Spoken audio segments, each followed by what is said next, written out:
Very good afternoon to all of you.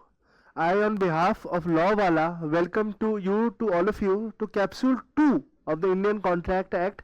In this, we will discuss certain topics which have been frequently repeated in the UP PCSJ exams, and it will be my endeavor to take you through them as well as possible with the help of illustrated case law.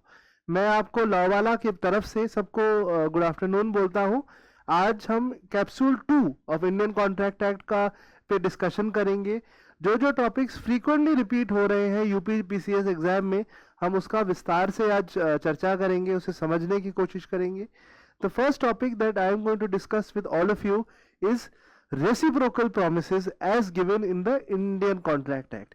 एक concept बताया गया है, एक type का particular type का contract होता है जिसे कहते हैं रेसिप्रोकल कॉन्ट्रैक्ट. रेसिप्रोकल कॉन्ट्रैक्ट आप लोगों ने शायद से सभी ने मैथ्स पढ़ा है एलिमेंट्री लेवल पे.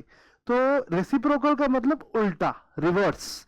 फॉर एग्जांपल 5, इसका रेसिप्रोकल क्या है? 1/5. ठीक है, उसी तरीके से ये रेसिप्रोकल का कॉन्सेप्ट है which is a reverse contract. All of you have studied mathematics at the elementary level in which we learn about reciprocals. Reciprocal means inverted. So similarly, the word reciprocal contracts is also means inverted contracts. Now let us see where it is given and delineated and explained in the Indian Contract Act. जो section 2(1)(f) है Indian Contract Act की, वो बात करता है reciprocal contracts की. देखते हैं क्या है इसमें. Reciprocal promises as defined in section 2(f). इस सेक्शन को याद रखेंगे because this is asked. 2(f) of the Indian contract Act is reproduce verbatim, हमने लिखा हुआ है, एंड इट इज ठीक है. Promises which form the consideration or part of the consideration for each other are called reciprocal promises. जो promises which form the consideration for the other and for each other are called reciprocal promises. इसका मैं आपको example देके समझाने की कोशिश करता हूँ. There is a person A, there is a person B. ठीक है, A wants to construct his house. A मकान बनाना चाहता है. ठीक है, ही हायर्स बी. बी कौन है? बी एक कॉन्ट्रैक्टर है कि बी भैया मेक माई हाउस, मेरा घर बना दो आके. So B agrees to the contract and as per the contract के according A was to give B a sum of 5 lakh rupees before the contract was to start. उसे एक 5 लाख रुपए का अमाउंट देना था बी को, तभी जाके कॉन्ट्रैक्ट शुरू होगा. ठीक है, अब क्या होता है कुछ टाइम में A does not pay him the money. A पैसा नहीं देता है और बी को कुछ दिनों बाद जब बी कंस्ट्रक्ट नहीं करता है, A goes to the court of law. He goes to the court of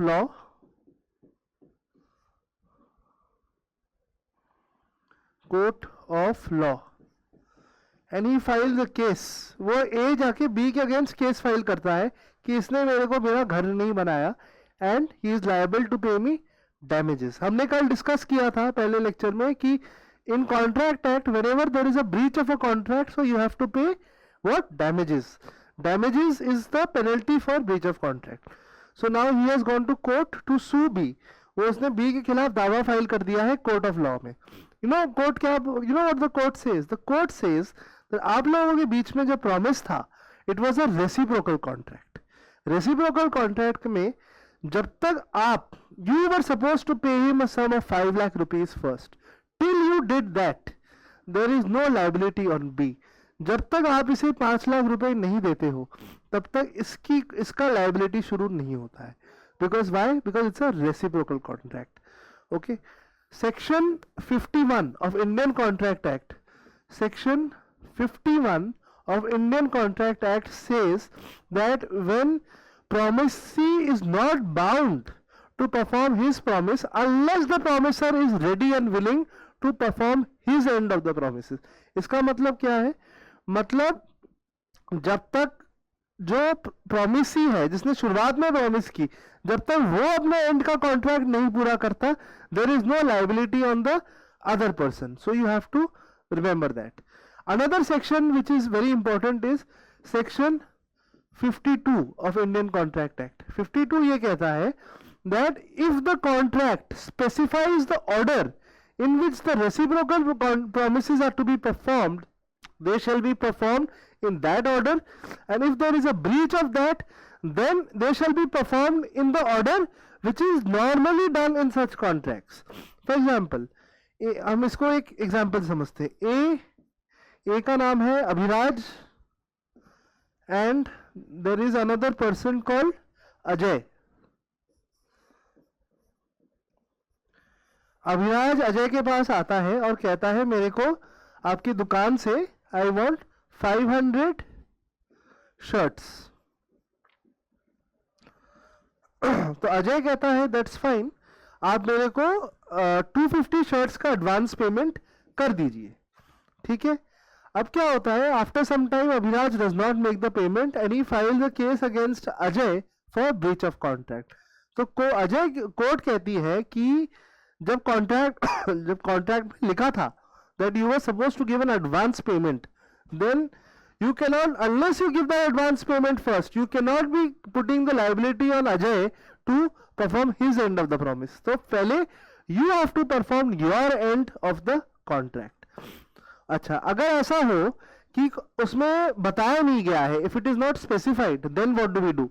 In that case, then we have to rely on our common sense. अब usually एंड कॉमन सेंस में क्या है कि that usually before you order something, जब आप इतना बड़ा quantity का कुछ प्लेस करते हो, there is always an advance payment given. So then even if not specified, the courts will say as per 52 it was you who were supposed to make an advance payment, and till you have made the advance payment you cannot be putting the liability on him. Now we will discuss this concept through certain case laws. Okay, this is ये बहुत ही landmark case है, MMTC limited versus Anglo American metallurgical society, FAOS 5322015, Delhi High court. Delhi High Court का बहुत ही विख्यात case है. ठीक है, इसमें देखते हैं क्या हुआ. In this the petitioner and the respondent had entered into a long term agreement as per which the appellant agreed to purchase a certain amount of freshly minted and smoked coal from the respondent over and delivery periods between 204 and 207. ठीक है. क्या हुआ, appellant जो कि हमारी MMTC है, mines and minerals trading corporation, उन्होंने agreement किया एंग्लो अमेरिकन मेटलर्जिकल सोसाइटी के साथ. MMTC जो है माइनिंग करती है, so they used to do coal mining, और इनका काम था इसको डिलीवरी, इसको उठाना वहां से और आगे को ले जाना. तो this was the case. 2004 and 7 के बीच में कॉन्ट्रैक्ट था. डिस्प्यूट्स अरोज, जैसा कि होता है, झगड़ा हो गया between the parties vis-a-vis the 5th delivery period of coal. On 279 appellant wrote to the respondent that they had arranged a cargo ship for lifting of the coal referred to as stem. Appellants had categorically requested for 2 stems, keeping in mind the backlog. Appellants sent numerous requests to the respondents. However, respondents failed to arrange a cargo ship for the same, due to which the appellant was unable to perform their end of the contract. Respondent terminated the contract and sent a notice invoking the arbitration clause contained in the contract for the alleged breaches suffered by them. इसमें क्या होता है, दे Anglo American company का जिम्मेदारी थी, it was their responsibility to pick up the coal. For that they used to send special delivery ships called stems. सो ये झगड़े का ये जेनेसिस था, that they Anglo American, they इन्होंने मेटलर्जिकल कंपनी ने कोल माइन करके तो रख दिया, but there was no ship to come and take the coal. So it was a waste, it was a huge waste. उसको लेके the disputes started. Now let's see what the Delhi High Court said about this. The Honorable Delhi High Court referred to section 54 of the Indian Contract Act. 54 of Contract Act का सहारा लिया, and इसमें इन्होंने and declined to interfere in the said award. Appeal under section 37 of the Arbitration and Conciliation Act was preferred. जो अब ये याद रखेंगे, high court में दो टाइप की बेंचेस होती है. फर्स्ट जो अपील जाती है वो जाती है सिंगल बेंच में. सिंगल बेंच में एमएमटीसी जीत जाती है. अब डिवीजन बेंच ने इसमें कंक्लूजन दिया. Late us see what the division bench of the Delhi High court said. The honorable bench contended that the contract envisaged between the parties was a reciprocal contract. तो Delhi High court ने ये बोला that it was ये reciprocal contract है. और उन्होंने ये भी बोला that it was the respondent's duty, mind you, to nominate the stem only subsequent to which the appellant would supply coal. तो Delhi High Court said that as per the contract, जब तक MMTC Minerals and Mines Trading Corporation ship को choose नहीं करता, तब तक जब तक वो भी बोलेगा नहीं कि ship come and take the coal, how will they send it? क्या उबर की गाड़ी बिना आपके उबर ऐप में बुक की आ सकती है? और अगर is that possible? So you draw the logical conclusion from there. So that is what the Delhi High Court said, that since you did not tell them to come, the coal went waste and now you are suing them. आप इसे ऐसा समझिए, आप सोचिए आपने Uber app book नहीं की, आप आके खड़े हो, भैया कहाँ हो, भैया कहाँ हो, you are calling him repeatedly despite not booking. जब वो कोई नहीं आता है, you go and file a case against them. You will lose because it was your responsibility to book the Uber. Similarly, it was, and because it was a reciprocal contract, so the court said, court ने ये बोला, ये MMTC की जिम्मेदारी थी इस case में एक शिप को चूज करना जो जाके कोल को वहां से वहां ले जाएगा. It was their responsibility in terms of section 54 of Contract Act, which talks about reciprocal contract. ठीक है. देखो, so section 54 says which, and section 51, which a contract which consists of reciprocal promises to be simultaneously performed, the promisor need not perform his promise unless the promisee is ready and willing to perform his part of the receipt. section 54 की जिक्र की court ने, जो हमने discuss किया कि जब simultaneously performances करनी होती है, जब तक जो फर्स्ट रिस्पॉन्सिबिलिटी जिसकी है वो जब तक परफॉर्म नहीं करता, तो तब तक आप दूसरे आदमी का कोई लायबिलिटी नहीं बनता है. तो this was held in this case. Now will discuss other cases. This is also a very famous case. State Trading Corporation versus Messrs Marpo Limited. थोड़ा पुराना केस है, but अभी भी it has a lot of validity. ये भी Delhi High Court का case है. इसमें देखते हैं क्या हुआ. The respondent offered to sell to petitioner 20,000 tons of soybean oil, and accordingly contract was drawn up. In the terms of the contract, there was a 20% counter trade commitment as well. तो respondent यानी कि Marpo limited और state trading corporation के बीच में 20,000 kilo soybean oil का contract बना. उस कॉन्ट्रैक्ट में there was a 20% counter trade commitment. उसको आप in return for the things you are buying for them, you had to also give them certain things. It was agreed that shipment would be affected by 31st August 1987. 31st August तक shipment करनी थी. Respondent was also required to open a performance bank guarantee within 1 week of contract, subsequent to which the petitioner was to open letter of credit in favor of respondent. अच्छा, अब ये बहुत ध्यान से देखिए. इसमें क्या था कि जो respondent था, which is your Messrs Marpo, जब इन्होंने कॉन्ट्रैक्ट एंटर किया, कॉन्ट्रैक्ट में लिखा था that you were to open a performance bank guarantee. आपको गारंटी देनी थी that you will perform your end of the contract. That was part. उसके बिना it would not be valid. And उसके बाद ये जो स्टेट ट्रेडिंग कॉर्पोरेशन है वो लेटर ऑफ क्रेडिट खोलती इनके फेवर में. After the execution of the contract respondent failed to supply the soybeans and also failed in its duty to open the performance bank guarantee. इस case में क्या हुआ, जो रेस्पोंडेंट था मार्पो, ये सोयाबीन नहीं दे पाया and it failed to furnish the bank guarantee as well. The appellant was entitled to treat the contract as having been terminated. However, they chose to keep the contract alive and even open the letter of credit as emphasised in the contract. Appellant ने state trading corporation में contract खत्म नहीं किया, उन्होंने उसको alive रखा और उन्होंने लेटर ऑफ क्रेडिट भी दिया, even though they were well within the rights to terminate the contract. The appellant did not terminate the contract till 30th April 1987.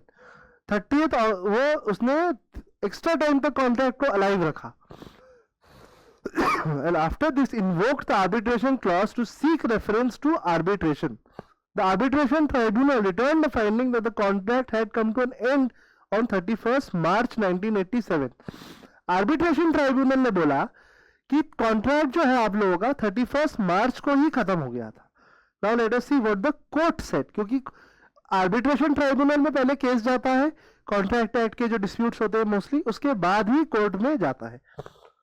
Let us see. When appeal under section 30 of the arbitration and conciliation was made before the Honorable Delhi High Court, the court concluded that the contract was one of reciprocal promises. तो court ने बोला ये reciprocal nature का contract है. Even the respondent had abdicated the duty. Abdicated मतलब respondent ने अपनी duty नहीं perform की. In not opening the bank guarantee, उसने bank guarantee नहीं खोला. And even though the said contract being voidable at the instance of the appellant as per section 54 of the Indian Contract Act, the petitioner kept the contract alive till 30th April 1987. तो इसमें court ने बोला कि क्योंकि उन्होंने अपने and से contract को अलाइव रखा, लेटर ऑफ क्रेडिट खोला और all that, the contract was valid till 30th April 1987. The Honorable High Court also referred to section 62, held that the contract consisting of reciprocal promises till 30th April 1987 had been kept alive and subsisting by the conduct of the contracting parties. The award was annulled on this account as the court held that the contract was kept alive due to its reciprocity. तो court ने बोला क्योंकि ये reciprocal nature का contract था और इन्होंने अपना end waiver performing, so that kept the contract alive till 30th April 1987. So you have to remember this. अब हम दूसरा केस देखेंगे. ये सुप्रीम कोर्ट ऑफ इंडिया का केस है, Ramchandra Narayan Nayak versus Karnataka Neeravari Nigam. The petitioner, जो पेटिशनर था, ही वाज अ कॉन्ट्रैक्टर, ठेकेदार, to build irrigation canals in Belgaum Karnataka. इन पेटिशनर को कॉन्ट्रैक्ट मिला बेलगाम कर्नाटका में कनाल बनाने का. The petitioner deposited earnest money in the form of bank guarantee as well. The petitioner mobilized men and machinery and completed a portion of the awarded contract. It is the case of the petitioner that he required cement for completion of rest of the construction work and accordingly made repeated demands for the same. अच्छा, इसमें irrigation canal बनने का contract मिला था government से petitioner को. उसने earnest money भी जमा किया, उसने अपनी मशीनरी को भी मोबिलाइज किया, लोग भी लगाए, उसके बाद उसने कुछ हद तक कैनाल बना भी लिया. उसके बाद he needed cement which had to be provided by the government. Government की जिम्मेदारी थी उसको सीमेंट देना. उसने लोकल एडमिनिस्ट्रेशन, जो प्रशासन है लोकल, उनको भी चिट्ठी लिखी.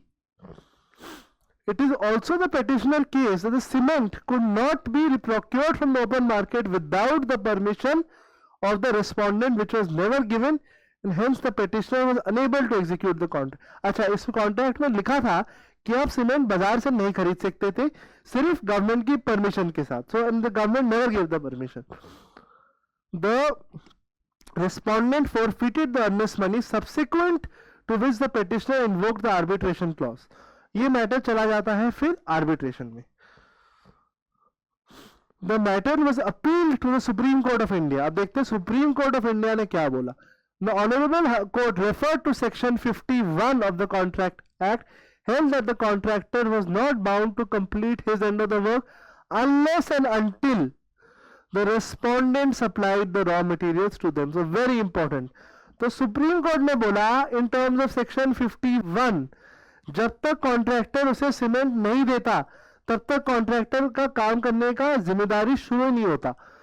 Respondent, the court referred to the case of Mohammad versus Pushpalata. Mohammad versus Pushpalata का भी केस याद रखेंगे, ये सुप्रीम कोर्ट ने बात की, wherein the Supreme Court interpreted section 51 of the Contract Act to conclude that the tenant would not be liable to pay higher rent to the landlord unless and until the landlord handed over peaceful possession of the repaired bathroom to such tenant. इसमें supreme court ने एक और case law discuss किया, Mohammad versus Pushpalata, जिसमें case क्या था कि landlord और टेनेंट का झगड़ा था. तो लैंडलॉर्ड ने टेनेंट को बोला कि you have to pay me higher rent, आप ज्यादा किराया दो. टेनेंट ने बोला ठीक है, लेकिन first you have to give me a reconstructed bathroom. आप पहले बाथरूम की मरम्मत कराइए, जब आप उसका पोजीशन मेरे को दे लेंगे I will pay higher rent. उसने लैंडलॉर्ड ने दिया नहीं और उसने केस फाइल कर दिया. So Supreme Court said in this case that you have to first give him possession of the bathroom, then only he will be liable to pay rent. पहले आप अपना एंड प्रॉमिस का पूरा कीजिए, उसके बाद जाकर आप हायर रेंट ले सकते हैं, not before that. The court also referred to section 52 of the Indian Contract Act, as per which reciprocal promises are to be performed in a manner stipulated in the contract and if not specified as per the usual industry practice. Section 52 की भी बात हमने पहले भी की थी कि जिस ऑर्डर में कॉन्ट्रैक्ट परफॉर्म होना है उसी ऑर्डर में आपको करना है, you can not deviate from that. The Honorable Supreme Court said it's part of the ordinary business common sense also that first cement must be first supplied to the contractor, subsequent to which only work can be done complete. तो Supreme court ने बोला ये common sense भी है कि unless you supply the contractor with cement, how will he do work if he has not been given cement? So that is also basic common sense. Okay. Another case we will see, Nathulal versus Fulchand. इसमें भी बात, wherein the apex court had held, apex court heading the Supreme Court, that full payment of the property would only be affected when seller changed the land records in favor of the purchaser, that being as per section 52 of the Indian Contract Act and the natural course of business transaction. इसमें एक और case की बात की गई है, Nathulal versus Phoolchand. इसमें क्या था कि इन दोनों के बीच में एक लैंड को लेकर डील था. एज पर द कॉन्ट्रैक्ट उसमें यह था जब तक आप लैंड जो रिकॉर्ड्स होते हैं ना उसमें जब तक नाम चेंज नहीं करोगे फुल पैसा नहीं मिलेगा. उसमें लैंड रिकॉर्ड्स भी उसने चेंज नहीं किया, इसलिए उसने पैसे नहीं दिए. उसके बाद सुप्रीम कोर्ट ने तक मामला पहुंचा. सुप्रीम कोर्ट सेड आप first you have to change the land records में name, then only can you ask for the full payment of money. So ये हुआ था. Okay, so now in this we have discussed the concept of reciprocal promises. हम अब दूसरा topic में जाएंगे जो कि है नोवेशन ऑफ कॉन्ट्रैक्ट. अब हम नोवेशन का कॉन्सेप्ट डिस्कस करेंगे जो कि सेक्शन 62 ऑफ इंडियन कॉन्ट्रैक्ट में डिफाइंड है. जो वर्ड नोवेशन है वो नोवो से आता है. Novo is a French word. ये फ्रेंच वर्ड है जिसका मतलब नयापन, new, something which is novel, something which is new, which did not exist before. Let us see the definition. As per the Oxford English concise dictionary, the word novation is derived from the word novel, which means something new. जैसा कि मैंने बोला novel से आता है ये. The word alteration is of course derived from alter. Alter मतलब change होना, which means change. And recession is a derivative of the word reskin, मतलब cancel, which means to abandon, छोड़ देना. In the case of Scarf versus Jardine, the concept of novation was defined as a contract and is in existence. Some new contract is substituted for it, either between same or different parties, the consideration being mutual discharge of the old contract. एक बड़ा ही famous case law है Scarf versus Jardine, English law का concept case है, उसमें बताया गया था, समझाया गया था इसका मतलब, द कॉन्सेप्ट ऑफ नोवेशन, मतलब जो कि when a new contract is brought into existence and the old contract is discharge, जब वो खत्म किया जाता है तो उसे नोवेशन कहते हैं. Okay, section 62 of the Indian Contract Act 1872, if the parties to a contract agree to substitute a new contract for it or rescind or alter it, the original contract need not be performed.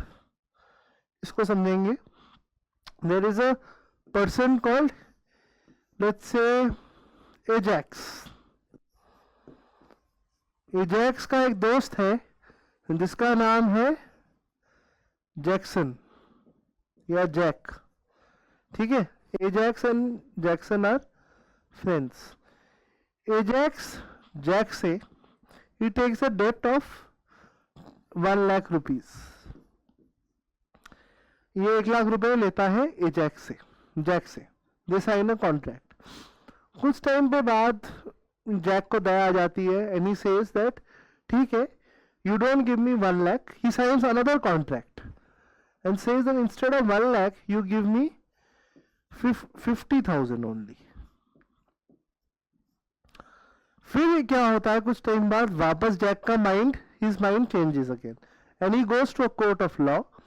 वो अदालत में पहुंच जाता है and he files a case against Ajax asking for how much? 1 lakh rupees. 1 lakh रुपए मांग लेता है. So then the court says that originally जो आपका कॉन्ट्रैक्ट था that was for 1 lakh rupees. However, you have now entered into a new contract and उस contract के अंदर सिर्फ 50,000 रुपीज की लाइबिलिटी है इसकी, एजैक्स की, और जो ओल्ड कॉन्ट्रैक्ट था 1 लाख रुपए का, that is finished. It has been discharged. It does not exist anymore. तो पुराना कॉन्ट्रैक्ट खत्म हो जाता है और नया कॉन्ट्रैक्ट आ जाता है. पुराने कॉन्ट्रैक्ट के अंदर जो भी राइट्स थी, जो भी ड्यूटीज थी, वो सब खत्म हो जाती है. It's all discharged. Okay, A owes 10,000. A enters into an agreement with B and gives him B a mortgage of his estate for 5,000 in place of debt of 10,000. This is a new contract which extinguishes the old. तो जब उसने अपना estate दे दिया उसको, तो पुराना contract जो था वो खत्म हो गया. ठीक है, अब हम इसका केस लॉ के थ्रू इसका समझेंगे. तो ये भी दिल्ली हाई कोर्ट का केस है. दिल्ली हाई कोर्ट का, this is also very famous case, वापकोस.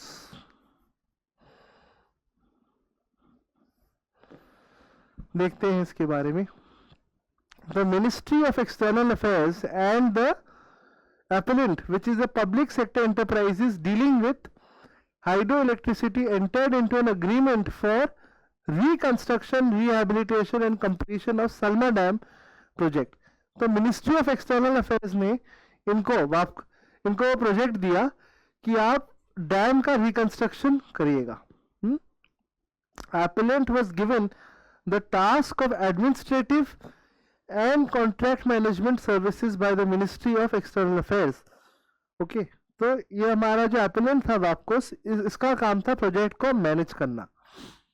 Okay, during the consideration of the contract agreement was 253 crores. However, on representation it was raised to 400 crores. So 400 crores का contract था ये. Despite signing of AOA, SDJV raised certain claims before the engineer of WAPCOS. After rejection of said representation, SDV preferred 6 appeals to the technical committee. ठीक है, तो during the contract there were certain disputes arose between the parties. उनने ज्यादा payment मांग ली, इन्होंने कहा आपने कम काम किया. So there were a lot of disputes and differences which arose between the parties. Okay, what happens was, उसके बाद then they sit together. उन्होंने कहा ठीक है, बहुत झगड़ा कर लिया, let's sort out our differences, let's have a mediation, let's come to a middle ground. एक समझौता कर लेते हैं. और समझौता में ये दोनों वापकोस और ये other party, they what they did was they recorded that an amended agreement was executed between the parties which provides for an entirely different mode of dispute resolution. The arbitration clause does not exist anymore. Hence recourse cannot be taken to arbitration. इसमें क्या होता है, फिर इन्होंने जब contract इन्होंने agreement दूसरा enter किया, उसमें उन्होंने एकदम इंग्रेडिएंट्स जो थे जो पहले कॉन्ट्रैक्ट के वो चेंज कर दिए. It was absolutely different.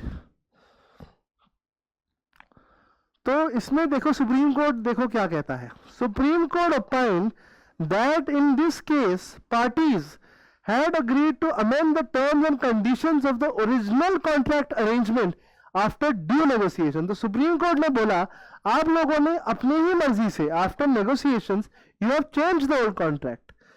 The dispute resolution clause in the new agreement is as follows. The court noted that the amended agreement has not been challenged and it is a matter of record that the amended agreement was given effect to. तो बोला amended agreement आ गया है तो उसके अंदर से ही सारी चीजें गवर्न होंगी. जो पुराना कॉन्ट्रैक्ट था वो अब खत्म हो गया है. There is nothing, it has been discharged, it doesn't exist. So उसके अंदर जो भी राइट्स थी जो भी लाइबिलिटीज थी वो सब डिस्चार्ज हो गई है. इसलिए जो इसके अंदर से जो लाइबिलिटी जो पुरानी लाइबिलिटी वो खत्म, और जो आपको करना है you can only refer to the new amended agreement.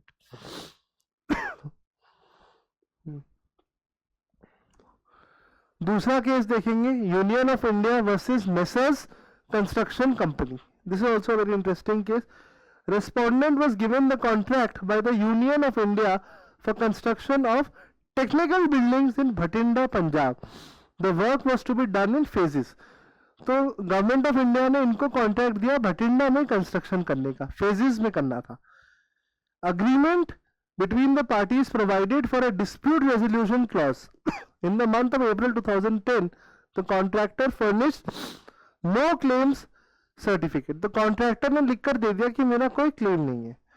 The payment of final bill was released to the contractor in July. जुलाई में फाइनल पेमेंट कर दी गवर्नमेंट ने. On the same day, the contractor withdrew the no claim certificate. उसने जो पहले लिखा था कि मेरा कोई क्लेम नहीं है, after getting the bill उसने withdraw कर लिया. So अब देखते हैं कि इसमें फिर कोर्ट ने क्या बोला. The no dues, whether the no dues certificate given by the contractor means that the contract has been discharged by mutual accord and satisfaction in terms of section 62 of the Indian Contract Act. अच्छा, इसमें सवाल उठ गया बहुत बड़ा. Supreme court तक matter पहुंच गया एंड इट वाज आस्क्ड, जो कॉन्ट्रैक्टर ने लिखकर दिया है कि मेरा कोई ड्यूज नहीं है, वो लिखने के बाद can you still go back to the old contract और whether it has been novated. खत्म हो गया है क्या वो ड्यूज देन नो ड्यूज लिखने से खत्म हो जाता है. The Supreme Court opined that the instant case was an exception, as mentioned in National Insurance Company versus Boghara Polyfy Private Limited. In this case, no instance of financial duress or coercion has been established prima facie. Mere allegation that the no due certificate had been obtained will not lead to any arbitrable dispute. Hence, the contract is said to have been discharged by mutual accord and satisfaction in terms of section 62 of the Indian Contract Act. अच्छा, इसमें क्या होता है, काफी बार government क्या करती है contract में, दे से इट्स अ कॉमन प्रैक्टिस, बहुत बार हुआ है, till you give us a no claim certificate हम आपका बिल नहीं क्लियर करेंगे. तो इसमें लेकिन सुप्रीम कोर्ट ने बोला कि इसमें कोई ब्लैकमेलिंग का कुछ था ही नहीं. There is no proof of coercion of any duress. तो और जैसे तो इसलिए जब आपने नो क्लेम सर्टिफिकेट दे दिया गवर्नमेंट को तो कॉन्ट्रैक्ट इज डिस्चार्ज, खत्म हो गया एज पर सेक्शन 62, और आप अब उसमें से कोई राइट्स या लायबिलिटीज नहीं क्लेम कर सकते. अब हम एक और केस डिस्कस करेंगे जिसका नाम है oriental insurance company versus Tikitex furnishing private limited. This is also of Delhi High Court. ठीक है. Tikitex obtained a standard fire and insurance policy to cover the cost of goods lying in Thane. The insurance policy had an arbitration clause. Fire broke out in the goods and the goods were destroyed. Surveyors assessed loss in the region of 13 crores. Ultimately, the sum of 7 crores was paid. इसमें क्या हुआ, एक डिकीटेक्स करके company थी, उनके पास goods थे कुछ. अब जब गुड्स लाई करते हैं वेयर हाउस में तो इंश्योरेंस पॉलिसी लिया जाता है. They took one from oriental insurance company और फायर हो गया. Unfortunately there is a fire और उनका नुकसान हुआ तो उन्होंने जाके आर्बिट्रेशन में उसकी मांग की. ओके तो इन्होंने डिकीटेक्स ने जब इन्होंने लिख दिया ओरिएंटल को that there was final settlement to the extent of 7 crore. तो डिकीटेक्स ने पहले 17 करोड़ मांगे थे, but after negotiations they said no it is 7 crore and they sign the discharge voucher. Discharge voucher मतलब हाँ हमारा कुछ लेना देना अब नहीं रहा. ओके डिकीटेक्स लेकिन बाद में आके कहता है that there was no clean discharge and they had been obtained under coercion. Coercion again we come to coercion. अगर कॉन्ट्रैक्ट में कोर्शन होता है तो कॉन्ट्रैक्ट फॉर्म नहीं हो सकता. ओके सो अब सुप्रीम कोर्ट के आगे whether in light of the discharge voucher given by Tikitex the claims would have been settled in full and matter can not be referred to arbitration. तो Supreme Court के आगे सवाल उठ गया कि जब उसने नो ड्यू सर्टिफिकेट दे दिया है तो फिर क्या बचता है कॉन्ट्रैक्ट में. That was the question. The Supreme Court opined that after 2015 amendment to the Arbitration Act in the application under section 11 to see whether the arbitration clause or agreement exists. In the present case, it is evidenced from the correspondence that Dickitex had been repeatedly pleading coercion and duress and it is not a plea without assertion. तो Supreme court ने बोला डिकीटेक्स ने बार बार letters में ये कहा है कि हमारे साथ जबरदस्ती की जा रही है. वी आर बीइंग कोर्स्ड, हमको फोर्स किया जा रहा है. If you have been forced into a contract that is not a contract. तो नोवेशन ऑफ पुराना कॉन्ट्रैक्ट नहीं हुआ. There was no novation in this case and this is what the Supreme Court of India held in this case. तो ये हो गया novation का concept. अब हम देखेंगे वेवर का कॉन्सेप्ट जो कि क्या होता है. Waiver is given under section 63 of Indian contract Act. आइए वेवर के बारे में हम थोड़ा देखते हैं. अब हम डिस्कस करेंगे section 63 of Indian contract Act जो कि बात करता है वेवर की, which talks about waiver. Waiver का मतलब to waive off. It is derive from waive off. Hindi में सरल भाषा में इसे छोड़ देना भी कहा जा सकता है. As per section 63 of Indian Contract Act, every promisee जो कि कॉन्ट्रैक्ट करता है may dispense with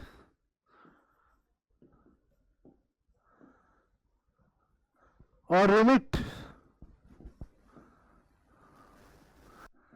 or extend the time for performance of the contract. Extend time for what? For performance of the contract.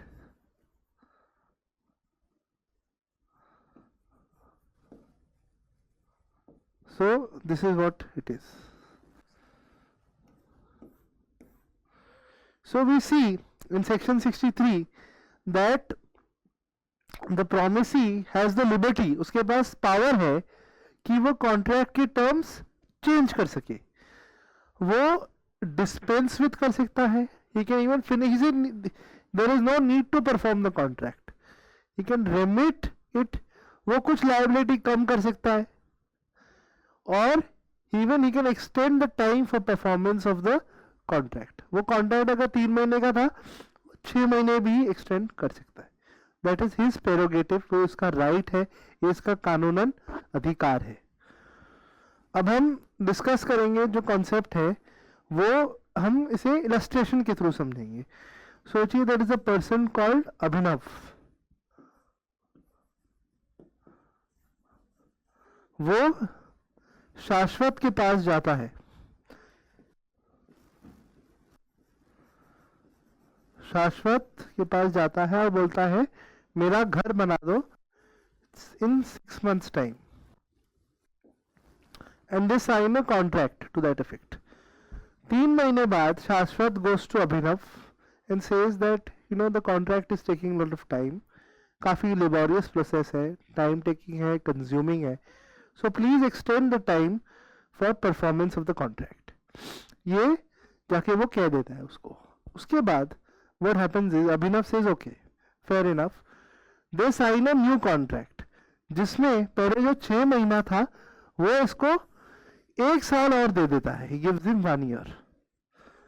Okay, but now suddenly what happens is Abhinav goes to a court. ये पहुंच जाते हैं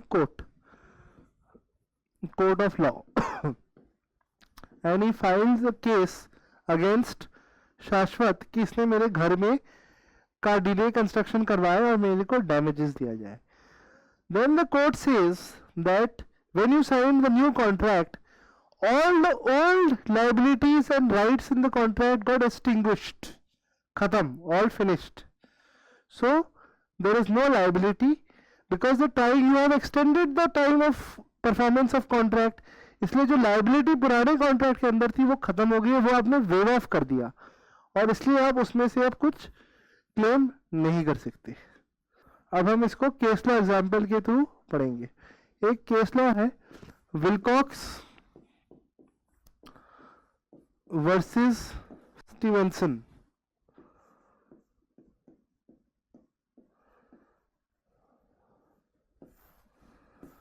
इस case में क्या हुआ था, जो विलकॉक्स था he enters into contract with Stevenson for supplying him 5,000 pounds of saltpeter. Saltpeter is type of a mineral.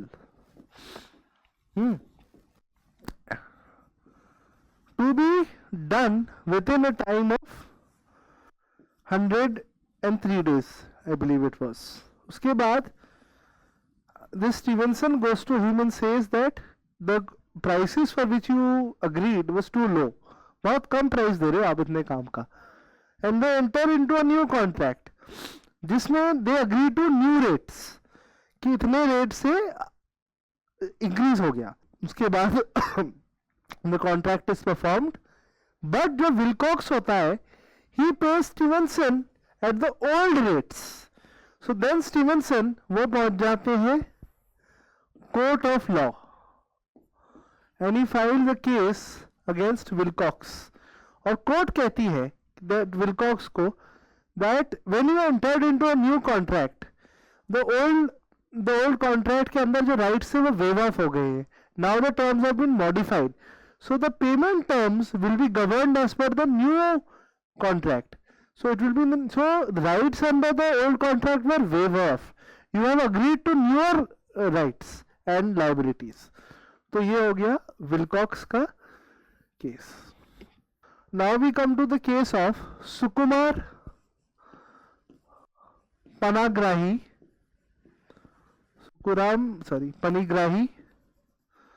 versus State of Odisha.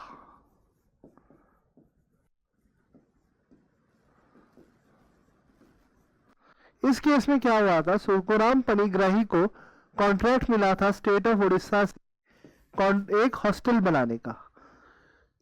जो कॉन्ट्रैक्ट का टाइम था, original contract time was 2 years. उसके बाद इसको he got an extension of 1 year मोर. जब ये time पे complete नहीं कर पाया तो स्टेट ने इसके खिलाफ कर दिया कि आप डैमेजेस दो for breach of contract. The court said that the state of Odisha has waived off and extended the time of performance of contract, hence there is waiver of the original time period has been done. So there was waiver of original time period.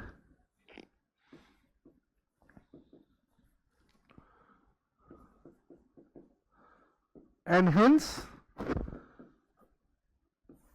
there was no liability on Sukuram Panigrahi. So this is the case of waiver.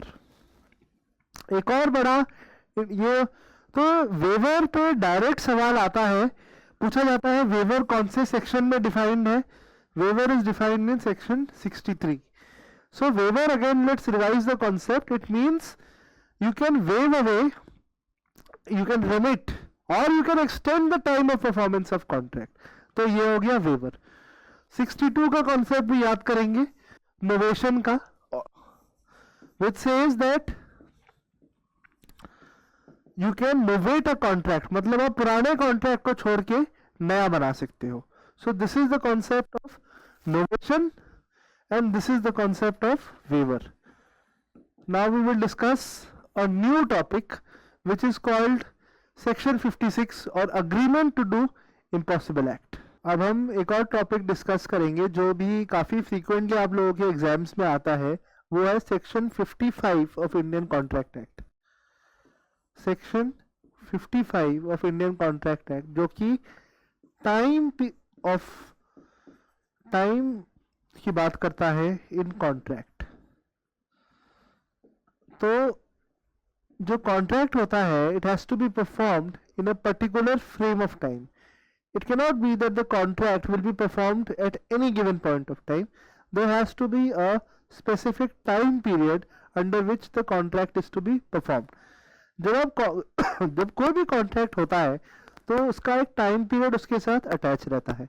ऐसा it is impossible that कि contract perform करने के लिए infinite amount of time हो, तो कोई ना कोई एक टाइम लिमिट होती है. और जैसे ही वो कॉन्ट्रैक्ट जो टाइम लिमिट क्रॉस हो जाता है तो लायबिलिटी शुरू हो जाती है. तो ये याद रखना है. सो अब इसका कुछ एग्जाम्पल देखते हैं सेक्शन 55 क्या कहता है. When time is of the essence of the contract, time is essence of the contract,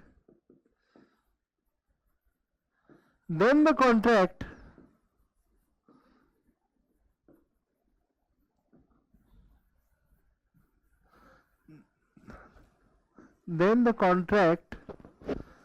has to be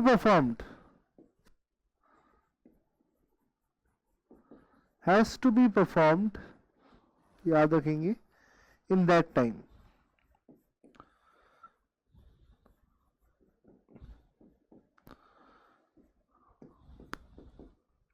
ठीक है. तो अगर कंपल्सरीली टाइम फिक्स्ड हो कि 10 डेज में कॉन्ट्रैक्ट फिक्स कंप्लीट करना है और आप 11वें दिन में भी चले जाते हो, then your liability will arise. What happens when the time period is not fixed? Let's see. If not fixed, then the contract must be performed within reasonable time.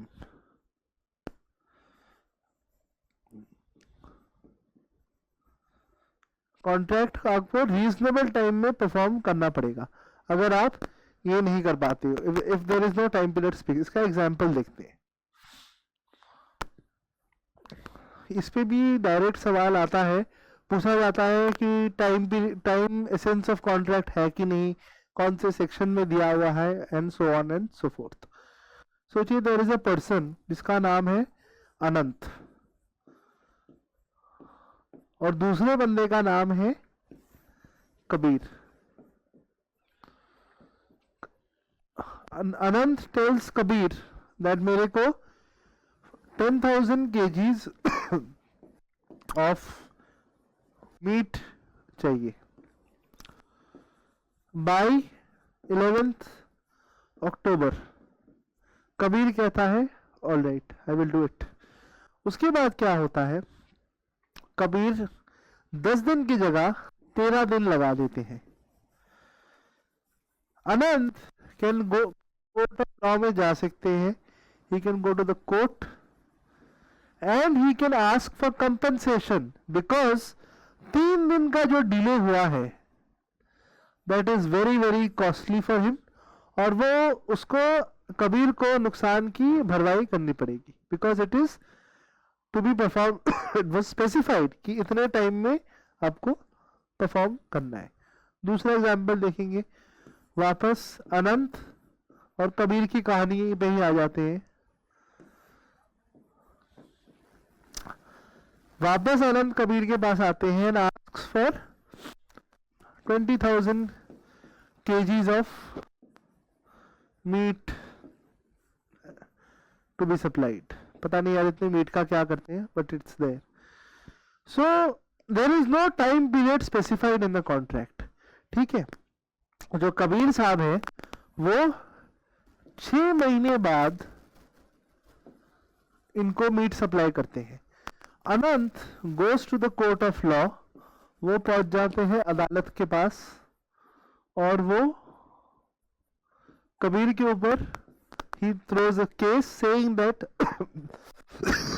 I have suffered loss because he has made huge delay और मेरे को उसका I should be compensated. Kabir भी court में पहुंच जाते हैं and he says before the judge, जज साहब के सामने जाके बोलते हैं कि जज साहब मेरे को कोई लाइबिलिटी मेरा नहीं है, क्योंकि कॉन्ट्रैक्ट में कुछ स्पेसिफाइड नहीं था कि कितना टाइम में the contract was to be perform. The judge says that it might not have been specified.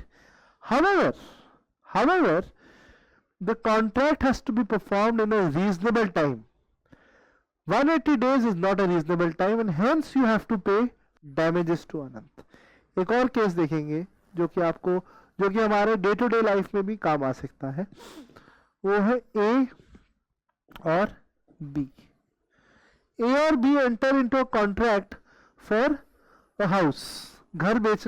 B कहता है मैं ए को, मैं आपको अपना घर बेचूंगा 3 करोड़ रुपए के लिए. ठीक है, व्हाट हैपेंस दिस ए इसको एडवांस 1 CR दे देता है और बोलता है that you rest of the money I will पे when you make the house in my name. जब आप बाकी पैसे आपको तब मिलेंगे जब आप मेरे को वो करते हो, घर मेरे नाम करते हो. काफी टाइम बीत जाता है and B does not do the same. उसके बाद A files a case against B in a court of law saying that I have been put to a loss, मैं इतने टाइम से किराए पे रहा एक्सेट्रा एक्सेट्रा, मेरा मेंटल हैरेसमेंट हुआ because he did not execute the house papers in my name. B जाके court पे कहता है my lords there was no time period given in the contract, इसलिए मैंने अपने I am doing it in my own sweet time. तो जज says no, in a contract even if there is no time period specified then you have to perform within a reasonable time, and in contract of sale of immovable property obviously उसे घर चाहिए, so there all the more stringent rules apply which say that you have to perform the contract within a reasonable amount of time. अब हमने discuss कर लिया section 55 of contract Act जो कि बात करता है टाइम ऑफ कॉन्ट्रैक्ट. तो इस पे अगर सवाल आता है so I think you will all be able to answer. And now we will move on to the last topic of today's capsule which is my favorite topic, which is agreement to perform impossible act. Agreement to perform impossible act.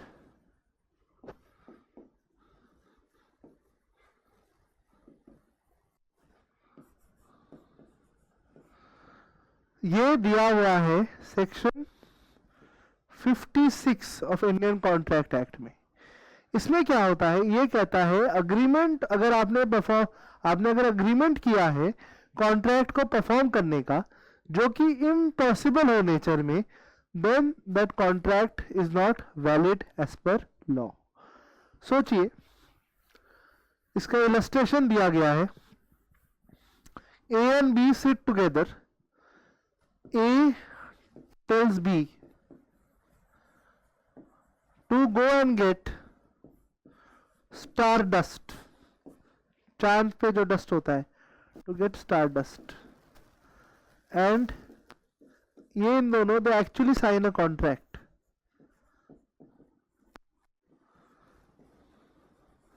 क्या ये contract जाके आप अदालत में enforce कर सकते हो? No, because it is an agreement to do an impossible task. ये हो ही नहीं सकता, तो impossible act can not be performed.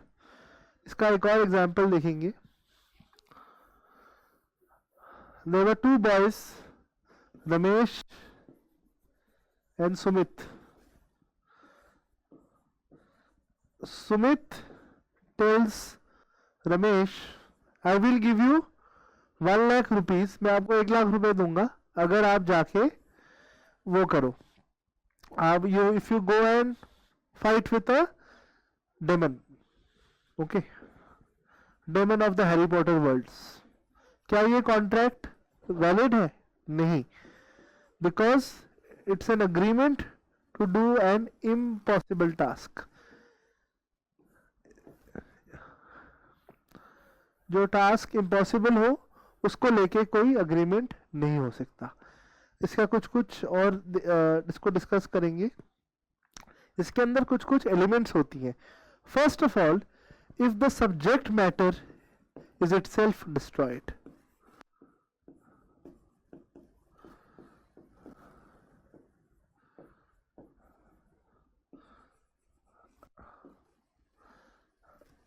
अगर सब्जेक्ट मैटर जो है आपका वो ही अगर डिस्ट्रॉय हो जाता है जो, तो then the contract is impossible. For example, A और बी कॉन्ट्रैक्ट करते हैं to supply 500, A tells B I will give you 500 kgs of iron ore,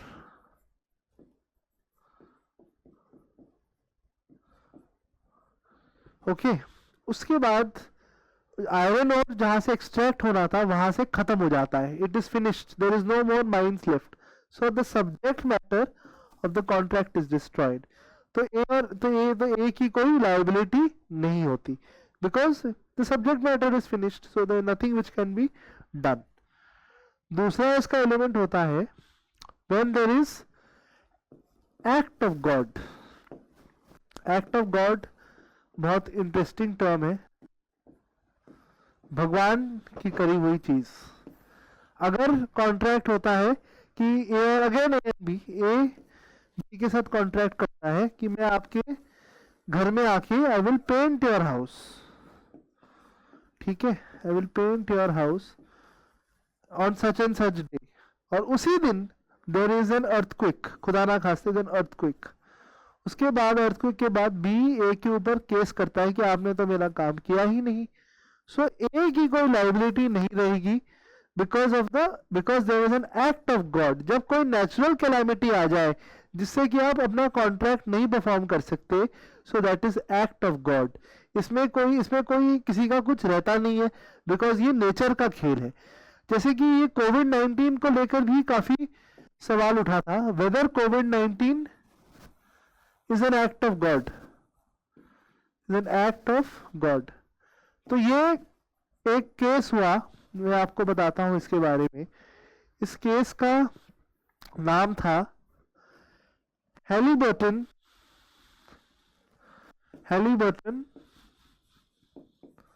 versus Vedanta. ये कोविड के अर्ली डेज का केस है, decided by justice Pratibha Singh of Delhi High court. इसमें क्या हुआ, हैलीबर्टन करके एक कंपनी थी जिसके वेदांता जो मिनरल्स कंपनी है कॉन्ट्रैक्ट था for performing certain mining operations. तो इन्होंने कोविड के टाइम पे, since there was a lockdown in force, कोई लॉकडाउन लगा था, कोई घर के बाहर निकल नहीं सकता था, so they could not perform the contract. So court ने बोला यस, कोविड-19 is an act of God, ये नेचर का खेल है, इसलिए इस टाइम पे जो कॉन्ट्रैक्ट की जो ड्यूटीज थी वो एग्जेम्प्टेड होगी और किसी को कुछ करने की जरूरत नहीं है, बिकॉज कोविड-19 is an act of God, सो इसमें एग्जेम्पशन दी गई है। सो कोविड-19 is an act of God. Okay, now we will discuss certain case laws related to it. One of them is a very famous and landmark case law, Taylor versus Caldwell. ये भी बहुत ही landmark और renowned case law है और काफी बार आप लोगों के एग्जाम्स में ये पूछा जा चुका है। इस केस में क्या हुआ था, टेलर जो था म्यूजिशियन था, वो कॉल्डवेल के उसको म्यूजिक हॉल में जाके परफॉर्म करना था। म्यूजिक हॉल में जिस दिन उसे परफॉर्म करना था उस दिन आग लग जाती है, so the contract could not be performed. Caldwell ने इसके ऊपर केस कर दिया, सूट फाइल कर दिया। द जज said, House of Lords, England में हाउस ऑफ लॉर्ड्स होता है जो सबसे, they said that the subject matter has been destroyed, has been destroyed. Hence, there will be no contract left to be performed. इसलिए कोई liability नहीं रहती. अब हम डिस्कस करेंगे एक और बड़ा फेमस केस लॉ है जो, जिसका नाम है, जो इंडियन लॉ का है, Satyavrata Ghosh versus मुंगीराम.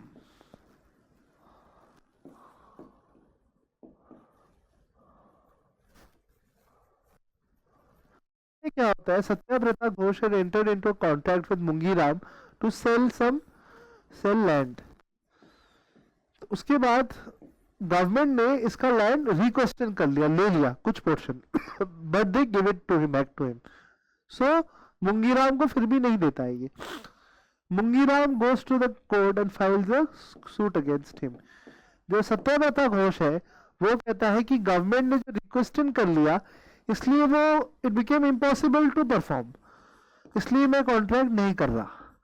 The court said no, this is, you were given the land back and what you are doing is self induced frustration कर रहे हो आप, और merely because आपको लग रहा है कि अब transaction is commercially not viable, आप इससे बैक ट्रैक कर रहे हो और पीछे जाने की कोशिश कर रहे हो. ठीक है, तो ये हो गया आपका section 56 of Indian contract act. बाकी टॉपिक्स हम आगे वाले लेक्चर्स में डिस्कस करेंगे. Thank you for patience. I hope this will benefit you. मैं उम्मीद करता हूँ कि आपको बेनिफिट करेगा. Thank you very much, and I on behalf of law वाला very best of luck to all of you.